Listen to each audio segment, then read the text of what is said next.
everybody, welcome back to my channel. Today I am down at my mom's house and we are in the greenhouse doing some seed starting and also bumping up seeds that we already started into bigger pots.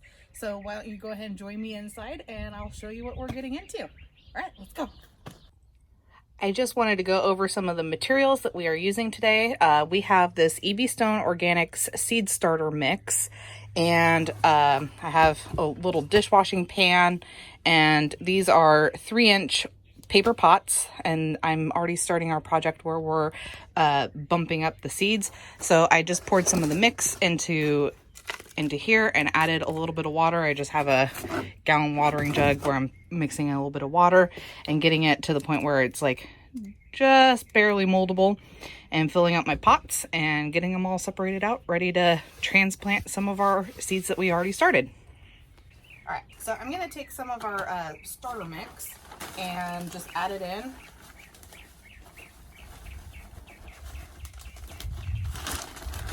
You want to come take a look on the inside. It's on the drier side, so you can see that like this doesn't hold any moisture, it just falls apart.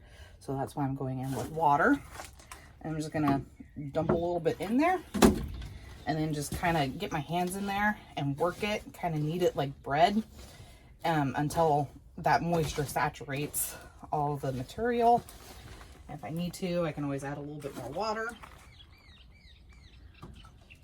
So add a little bit more water and then we'll just continue to knead it until it's the right consistency for the pot.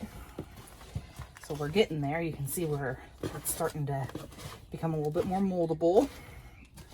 It's kind of clumping, but we just want to work it a little bit more until it doesn't look as dry.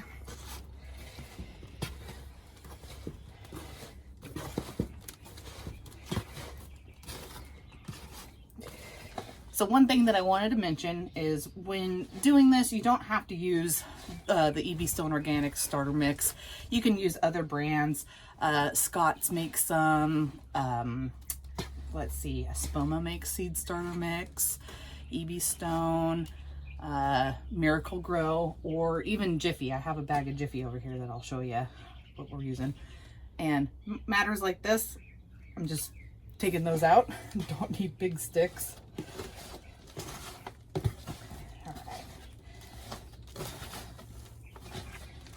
Almost there. I'm gonna add just a little bit more water.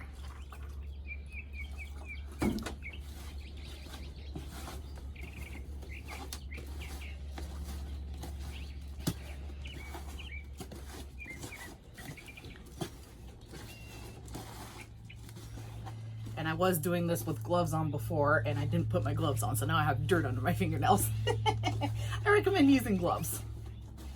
Okay, so now we're there. Now you can see if I ball it up, it pretty much stays in the ball, but it'll fall apart really easily if you run your thumb through it. So that's about the consistency that you want it. You don't want it too wet because it'll become compacted, which isn't good for your seeds when you start them.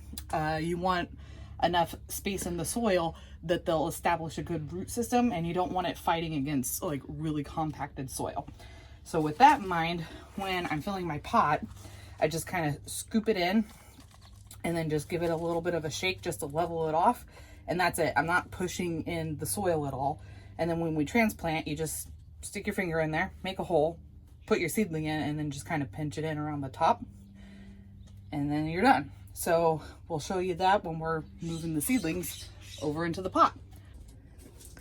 So we're going to start next with the sunflowers that I have here. These are let's see, Sunflower Pro Cut Red, and we're gonna bump these up and separate them out. I don't know how this is gonna go. I've never done this before, but there's 2 seeds per cell. So if I try and get these to release, you can see these have a really good root system, but they're already starting to get a little bit root bound here. But I'm gonna try to separate these out. Let me see, I might need my mom to film that part. Okay, so here we are with the Pro Cut Red sunflowers, and I need to separate these out. You can see that the roots are really growing together here, so that means they have a really nice established root system. So I'm just kind of getting in there and just using my thumbs and gently massaging it apart. I really don't want to damage the roots as much as possible.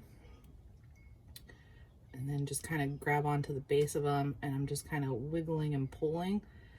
I can kind of feel a couple of the roots breaking, and I'm trying to avoid that as much as possible. All right, and then pulling it apart. You can see there's a really nice big root right there.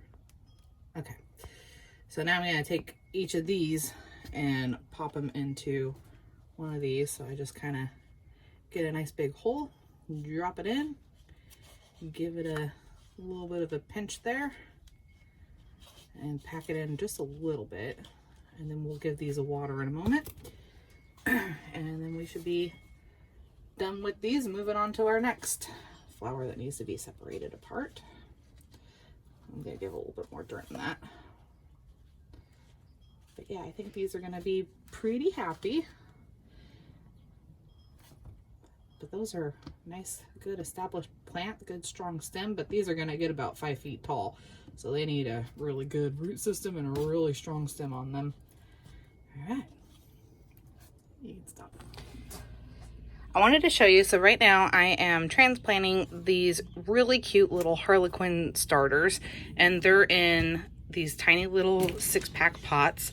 And for these, they're pretty easy. They're bulb plant, they're not a seed. So I'm just grabbing it right at the base, giving it a little bit of a wiggle and a little bit of a tug as I do it, and then they just pop right free.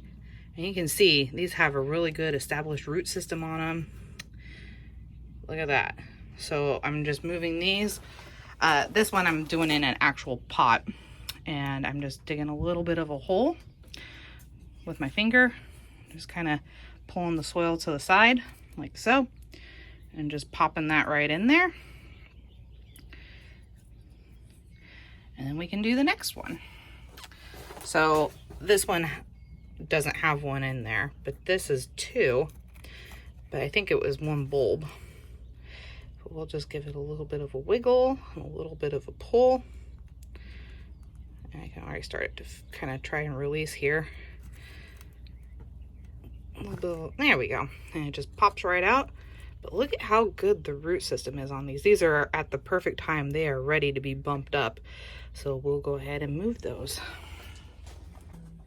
All right, and here is the finished product of moving these really cute little Harlequin bulbs into this container. I picked this up today at Dollar General for $3 and just drilled a hole in the bottom of it. It's super cute. Can't wait to put that out in the garden.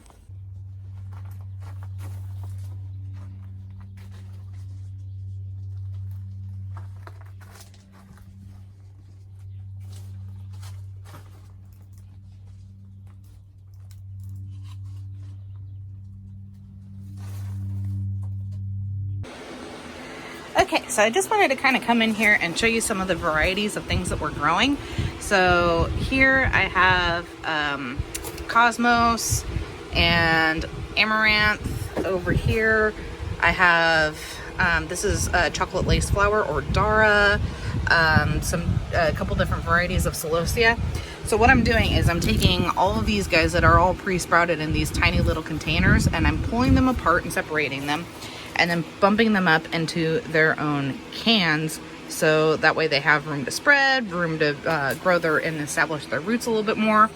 Over here is the Celosia rose mix, which is all of these cans, and there's 3 seedlings per can. And then this is the Cosmos double click, and there is 1 seedling per can. Over here I did just stepped on a box lid. The Charters double click hollyhocks, which are these guys. I bumped them from these smaller cans into their own. More hollyhocks, and then some more Celosia. That's the pink champagne mix. So now we're just gonna let these guys kind of grow on and see how they do. Also wanted to show you this. I have some, all of this is Calendula Bronze Beauty. We put 1 per pot, and over here are the Sunflower Pro Cut Red, and there's 1 per pot there. And so we're just gonna let these grow on for a little bit longer, establish their roots, and then they'll be going out in the garden. Hey everyone, so I just wanted to come in and say thanks for tuning into my channel, and I will catch you in the next video. And I apologize, it's been a few weeks since I did the seed starting video. Forgot to film the outro, but I did want to give you a quick update on all the seedlings. I brought some home with me and they're looking fabulous. So I'll spin around the camera and that will be our exit for today. Bye!